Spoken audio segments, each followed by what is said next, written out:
Au nom du Père et du Fils et du Saint-Esprit, Seigneur notre Dieu, par l'illumination de l'Esprit Saint, tu as instruit le cœur de tes fidèles. Rends-nous dociles à ton esprit pour apprécier ce qui est juste et donne toujours le réconfort de sa présence par Jésus le Christ, notre Seigneur. Le Seigneur soit avec vous et avec votre esprit. Évangile de Jésus-Christ selon Saint Luc. Gloire à toi, Seigneur Jésus. En ce temps-là, Jésus descendit de la montagne avec les 12 et s'arrêta sur un terrain plat. Il y avait là un grand nombre de ses disciples et une grande multitude de gens venus de toute la Judée, de Jérusalem et du littoral de Tyr et de Sidon. Et Jésus, levant les yeux sur ses disciples, déclara: Heureux vous les pauvres, car le royaume de Dieu est à vous. Heureux vous qui avez faim maintenant, car vous serez rassasiés. Heureux vous qui pleurez maintenant, car vous rirez. Heureux êtes-vous quand les hommes vous haïssent et vous excluent, quand ils insultent.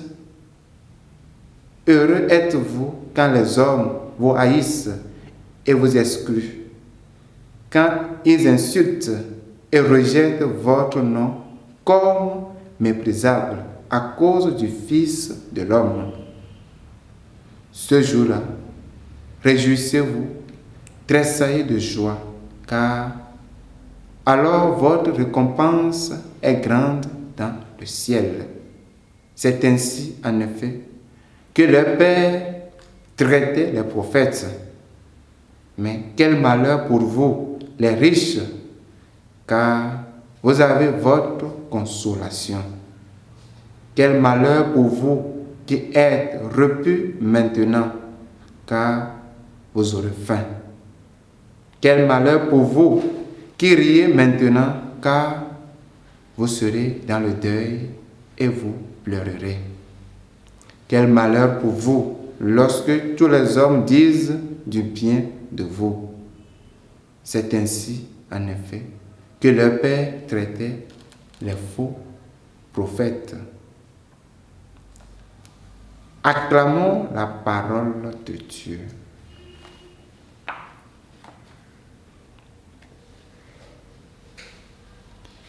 En ce 6e dimanche du temps ordinaire, le texte des béatitudes est l'une des premières prédications de Jésus.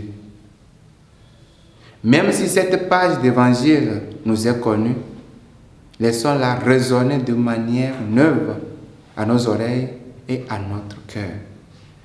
Parce que les paroles de Jésus ont quelque chose de provoquant et de déstabilisant.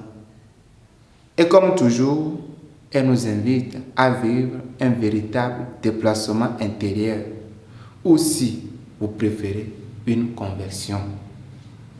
De fait, c'est quand même incroyable de déclarer heureux ceux qui sont pauvres, affamés, tristes ou insultés.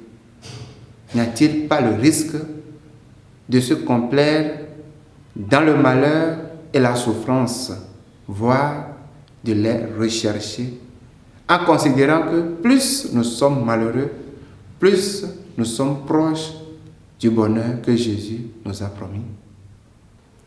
Il est évident, chers frères et sœurs, que les dérives liées à l'interprétation des paroles de Jésus ne font pas droit à ce que les béatitudes évangéliques mettent en lumière. Car malgré tout, dans cette page d'évangile, Jésus nous ouvre le chemin du bonheur véritable. Il nous parle de ce qui est de plus essentiel, de ce qui peut nous rendre vraiment heureux.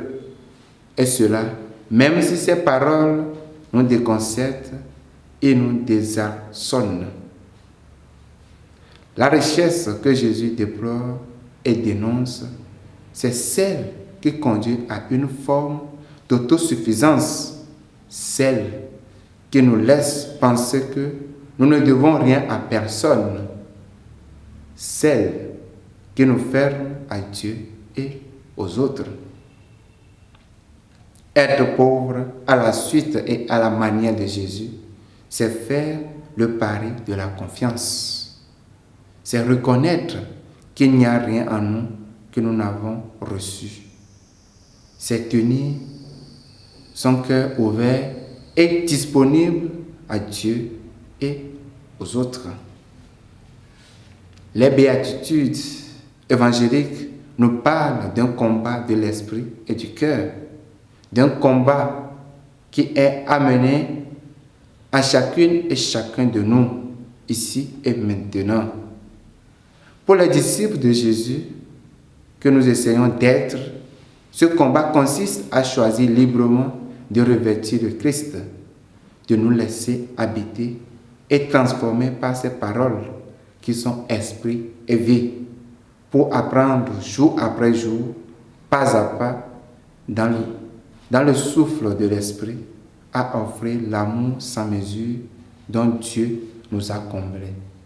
Et cela jusque dans l'expérience de notre pauvreté, de notre fragilité et de notre finitude.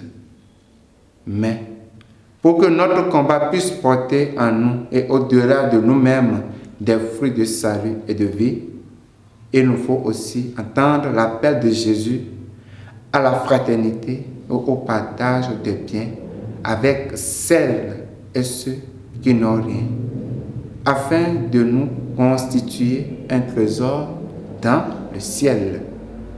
Que le Seigneur nous donne sa grâce, qu'il fortifie nos efforts de chaque jour pour que nous soyons des bons et dignes disciples.